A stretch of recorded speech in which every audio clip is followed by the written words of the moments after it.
Malam Lailatul Qadar, kenapa dibuat satu? Percayalah, kamu kalau ngusahain agama, itu nggak bakal sia-sia. Kan kadang orang-orang mikirnya kayak, belajar agama tuh ribet, ibadah tuh susah. Tapi kalau kita bener-bener tahu, itu bener-bener kayak mind blowing gitu. Yes. Tapi sebenarnya apa sih makna ikhlas itu?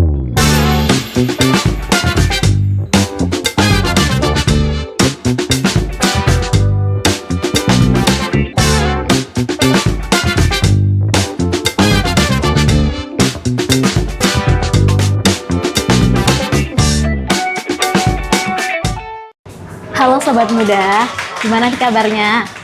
Oke, jadi kali ini kita akan mulai podcast dengan tema Pemuda dan Lailatul Qadar. Jadi pada podcast kali ini kita kedatangan tamu yang Masya Allah sangat aktif sekali di Farohis Kota Yogyakarta dari tahun 2022 sampai dengan tahun 2024 nih. Kira-kira siapa ya? Oke, langsung aja kita panggil Kak Farah Raihana. Halo Kak Farah. Halo semuanya, kenalin namaku Farah Raihana, bisa dipanggil Farah. Ini aku diajak nih sama teman-teman komunitas buat sharing di sini. Semoga bisa kasih insight baru ya buat teman-teman bisa sambil nunggu ngabuburit juga. Oke, nih kayaknya Sobat Muda udah nggak sabar nih dengerin podcast tentang Pemuda dan Lailatul Qadar. Mungkin kita langsung aja ya Kak Farah ya. Menurut Kak Farah, Lailatul Qadar tuh apa sih dan gimana kita tuh sebagai muslim dan muslimah itu bisa mengamalkan Lailatul Qadar ini? Oke, Lailatul Qadar ya. Sebenarnya semua orang kalau muslim ya udah familiar banget sama Lailatul Qadar ya. Tapi bakal ada banyak banget definisi pemahaman yang berbeda-beda tentang Lailatul Qadar ini. Nah, sederhananya pasti semua orang tahu Lailatul Qadar itu malam khusus di 10 malam terakhir, cuma satu malam yang ada di bulan Ramadan. Oke. Udah sama belum nih pemahamannya? Sama ada di ya. 10 hari terakhir Ramadan. Ya, terus ada yang bilang kalau misalkan malam Lailatul Qadar itu benar-benar malam yang istimewa, malam yang berkah, malam yang lebih baik daripada 1000 bulan. Wah, Masya Allah ya. Masya Allah banget ya. Nah, tapi kayak definisinya tuh beda-beda gitu. Cuma yang mau aku poin utamakan ya, malam Lailatul Qadar itu adalah hari yang dikhususkan Allah Subhanahu wa taala buat kita tuh yang ngusahain jackpot gitu loh. Jadi ibadah yang kita lakuin sama tapi ganjarannya tuh beda banget. Nah, di sini kita tuh diuji nih keimanannya, kayak di 10 malam ini siapa nih yang bisa benar-benar dapat malam Lailatul Qadarnya dan bisa dapat yang terbaik buat nanti ya bekal buat ke akhirat gitu. Jadi nggak semua orang bisa dapat Lailatul Qadarnya itu ya Kak ya? Sebenarnya bisa. Ada pendapat yang bilang malam Lailatul Qadar itu khusus banget buat orang-orang yang solih banget, ya nggak sih? Pernah Iya, nggak? iya pernah. Kalau nggak, malam Lailatul Qadar itu khusus buat kayak sejam atau cuma berapa detik gitu loh. Sebenarnya enggak. Oh, sebenarnya enggak. Sebenarnya berarti berlangsung panjang gitu. Iya, malam Lailatul Qadar itu walaupun disembunyikan, udah dikasih tahu kalau misalkan itu ada di 10 malam terakhir. Makanya orang-orang tuh kalau iktikaf kan 10 malam. Iya, Karena kita nggak tahu tanggal kapan itu kita nggak tahu. Adanya Lailatul Qadar itu ya Kak Farah. Iya, dan malam Lailatul Qadar itu terjadi waktu mulai maghrib sampai subuh. Berarti nggak nyampe sehari, hanya benar-benar malam. Iya, malamnya. Dia nggak seharian, tapi nggak sependek itu. Iya. Jadi bener-bener ada kesempatan banget buat ngusahain. Karena kalau misalkan emang udah dapat subuhnya, terus dapat tarawihnya, dapat isya, terus dapat maghrib, itu insya Allah dapat. Cuma ya kan tingkatnya beda-beda ya. Yes. Oke, menurut Kak Farah ada nggak sih kisah tentang Lailatul Qadar yang bikin mes? Apa sih dari Lailatul Qadar tuh yang bikin Kak Farah tuh terwow-wow gitu? Oke, malam Lailatul Qadar ya. Kalau misalkan kisah ada banyak banget, cuma satu kisah yang paling mengagumkan buat Kak Farah. Oke, mungkin ini bukan kisah khusus Lailatul Qadar ya, tapi lebih ke apa ya? Fakta. Kalau misalkan kita kan tahu ya kalau Allah tuh maha baik. Iya. Ya kan? Allah itu maha baik. Dimana Allah itu memberi ganjaran kebaikan itu tuh bisa 10 sampai 70 ribu kali. Atau kalau di hari-hari khusus itu bisa ribuan kali. Kakak pernah nggak? Lipat gitu ya? Kakak pernah nggak kerja terus digajinya tuh lebih banyak daripada apa yang kakak usahain? Pernah. Aku pernah waktu itu cuma datang sejam itu nggak ngapa-ngapain terus digaji 500 ribu. Iya, pernah juga. Kayak, hah? Gitu loh. Masa kayak gitu loh. Belum ngapa-ngapain tapi Iya, udah nggak dapat ngapa-ngapain gitu. gaji. Tapi ya Masya Allah ya, Alhamdulillah Rabbil Alamin. Masya Allah. Tapi kan jarang. Terus kita tuh kayak, loh gitu kan. Terkaget-kaget gitu. Terkaget-kaget. Tapi kalau Allah Subhanahu wa Ta'ala itu nggak cuma yang sekali, tapi semua amalan kita itu tuh bakal dihitung 10 atau 70.000 kali, atau bisa lebih banyak lagi. Sedangkan kalau misalkan kejahatan, ini mungkin agak kesan dikit. Kalau kejahatan tuh dibalasnya 1:1. 1:1. Jadi kalau misalkan bikin satu kejahatan, dibalasnya cuma 1. Jadi kayak Oh ya, sedangkan kalau kebaikan, satu kebaikan dapatnya 10. iya, bisa 10 sampai 70.000 kali. Jadi itu bener-bener seadil itu, sebaik itu, kayak ya seenak itu sebenarnya ya. Kan kadang orang-orang mikirnya kayak belajar agama tuh ribet, ibadah tuh susah. Tapi kalau kita bener-bener tahu, itu bener-bener kayak mind blowing gitu. Yes. Terus kenapa, apa hubungannya sama malam Lailatul Qadar? Teman-teman bayangin deh, kayak kita sholat maghrib biasa, sholat isya biasa, sholat tarawih biasa, tapi itu bener-bener dibalas yang lebih banyak lagi. Ya kalian pasti udah hafal lah, maksudnya surat Al-Qadr dan lain sebagainya. Ya kayak siapa sih yang nggak mau ngusahain? Cuma mungkin ini aku bisa sambil ingetin, gak apa ya, agak sana dikit. Kadang kita tuh menormalisasikan sesuatu yang salah.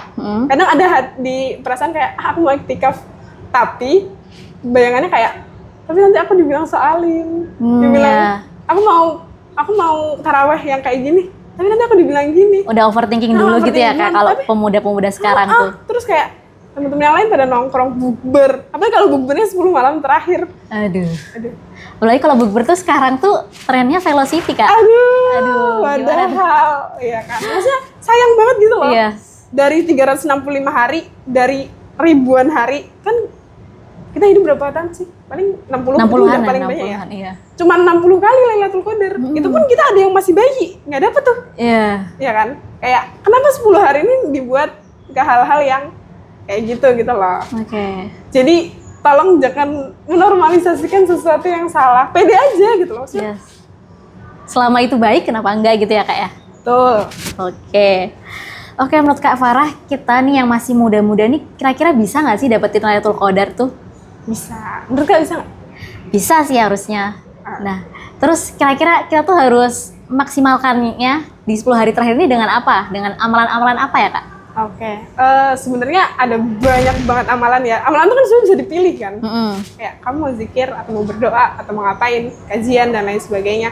Cuma sebenarnya yang sering dilupakan itu ada 2 hal. Apa itu Kak? Jadi sebenarnya ada beberapa hal ya. Ada hal-hal yang mana amal kita tuh bisa nggak diterima. Karena 1 nggak ikhlas, 2 nggak ittiba. Tahu ittiba nggak? Ittiba, mengikuti? Iya, mengikuti Rasulullah SAW. Jadi kalau mau amalan itu diterima, kan kita nggak mau ya kayak udah ibadah semalam suntuk, nggak diterima. Nggak diterima, nggak dapet apa-apa gitu. Iya, nggak dapet apa-apa. Sayang banget ya Kak? Sayang banget. Nah, ikhlas ini pembahasannya sebenarnya panjang, tapi kita persingkat ya. Iya, boleh Kak, boleh. Karena ntar pada mau buka kan, ya kan? Betul. Jadi kadang kan orang kiranya ikhlas sih ikhlas aja. Tapi sebenarnya apa sih makna ikhlas itu? Makna ikhlas itu ya kita berusaha ngusahain sesuatu itu cuma buat Allah Subhanahu wa Ta'ala, nggak buat ria kayak aku iktikaf gitu loh. Itu udah pasti kayak nggak diterima. Terus kalau nggak, aduh aku mau iktikaf supaya dapat hadiah dari siapa gitu loh, dari orang tua gitu kan biasanya. Aku mau iktikaf biar ketemu sama teman. Maksudnya itu tuh mengganggu, mengotori keikhlasan itu sendiri, sehingga sayang nggak sih ibadah udah capek-capek tapi nggak ikhlas. Iya, sayang banget sih. Sayang banget. Udah ngeluarin tenaga, pikiran, tapi nggak dapet apa-apa. Betul. Nah di sini aku harap teman-teman bisa belajar lagi bab ikhlas. Itu nggak susah. Kan kadang orang mikir kayak kajian tuh capek gitu. Enggak secapek itu sih menurutku. Nggak tahu. Mungkin belum terbiasa aja kalau yang merasa capek itu. Belum terbiasa aja. Maksudnya pelajari lagi tentang ikhlas. Terus yang kedua ittiba. Kan kita gini, Islam itu udah ada panduannya. Kalau ibadah itu nggak boleh ditambah-tambah. Misal kayak sholat udah 4 rakaat, duhur ya, nggak boleh ditambah jadi 5. Kan kayak biar kece 6 gitu. Biar kece 10. Biar beda dari yang lain gitu. Ya kan, kayak nggak bisa. Ayo ditolak. Itu ditolak sama Allah Subhanahu wa Ta'ala. Terus kalau misalkan kayak subuh, habis subuh aku mau sholat sholat sunnah, padahal kan nggak ada sholat sunnahnya, itu nggak bisa. Jadi kita tuh harus ittiba supaya diterima gitu loh. Nah, gimana cara ittiba? Ya belajar gitu loh. Maksudnya kita lihat, kita baca. Karena sebanyak apapun kita baca, kayak banyak hadis yang kita baca. Ya Quran aja kayak, emang kita udah baca semuanya, udah paham semuanya gitu kan. Mungkin baca udah, tapi paham belum tentu semuanya. Belum gitu kan. Jadi jangan lupa kalau mau ngusahain apapun, ikhlas sama ittiba. Kalau nggak dua-duanya nggak dilakuin, ya udah percuma gitu. Berarti ikhlas sama ittiba ngikutin ketentuan sesuai syariat agama ya Kak ya? Iya, betul sekali. Oke. Nah, menurut Kak Farah nih, pelajaran apa yang bisa diambil dari makna dan keistimewaan dari Lailatul Qadar ini? Oke, pelajarannya adalah gini teman-teman. Kita itu, kan ada orang bilang kalau misalkan kalau kamu belajar agama tuh kamu ntar melupakan dunia. Ya kan, kayak yaudah kamu nanti ibadah tok. Kalau nggak bisa jadi kaya. Nggak bisa jadi, iya nggak sih? Banyak kayak gitu. Enggak, maksudnya kalau kamu bener-bener ngikutin hadis yang bener ya. Karena kan sekarang di prodi apa? Aku di kedokteran. Iya, di kedokteran. Itu kan ada referensinya ya. Maksudnya kayak di Islam itu juga ada referensinya. Jadi referensi aslinya yang kan kalau di kedokteran pasti ada tuh yang nyebar hoax. Yes. Di agama juga ada yang nyebar hoax kayak hadis-hadis palsu gitu-gitu. Sebenarnya Islam tuh nggak ngelarang kita buat jadi kaya dan lain sebagainya gitu.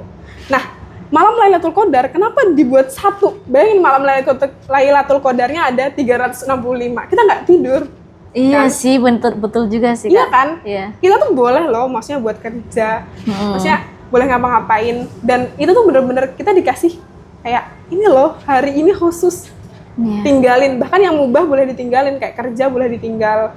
Lembur, itu sebaiknya ditinggal cuma 10 hari. Maksudnya mau ngapain sih lo? Gitu kan? Cuma 10 dari 365 hari kan Kak? Ya? Iya, jadi yang lain-lain silahkan diusahain di hari-hari lain. Ini loh, Allah udah baik banget. Bolehin kita ngapa-ngapain, menjelajahi dunia. Tapi ya inget lagi lah, kita tuh cuma sebentar. Gitu.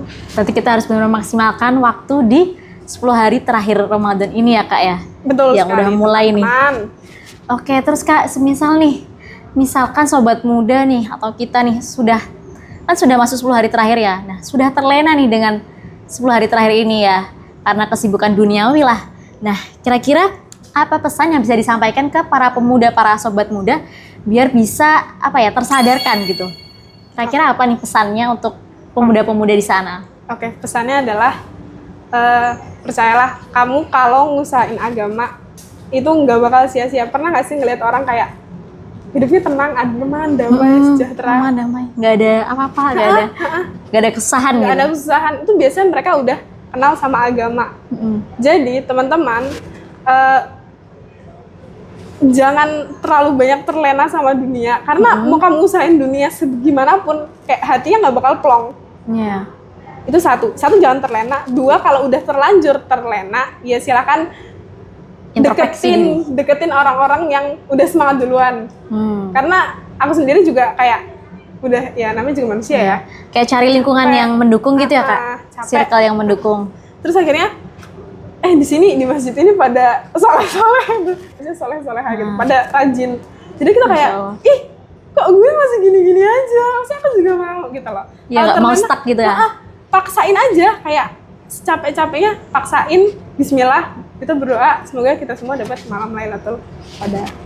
Amin ya Allah, semoga kita semua dan juga teman-teman yang lihat podcast ini bisa mendapatkan malam Lailatul Qadar bukan hanya di tahun ini tapi juga di tahun-tahun selanjutnya ya. Amin. Oke Kak, mungkin sharing-sharingnya udah sampai di sini. Makasih banyak Kak Farah udah mau sharing ke kita, ke anak-anak muda. Semoga ilmu yang disampaikan Kak Farah ini bisa sampai ke anak-anak muda zaman sekarang sehingga kita semua bisa mendapatkan malam Lailatul Qadar yang Masya Allah ganjarannya itu berkali-kali lipat, beribu-ribu lipat gitu Kak. Mungkin dari Kak Farah ada closing statement? Closing statementnya, jangan menormalisasikan hal-hal yang tidak normal. Oke, jangan menormalisasikan hal-hal yang tidak normal ya teman-teman sobat muda. Oke, mungkin cukup sekian. Terima kasih sobat muda. Sampai jumpa di podcast selanjutnya.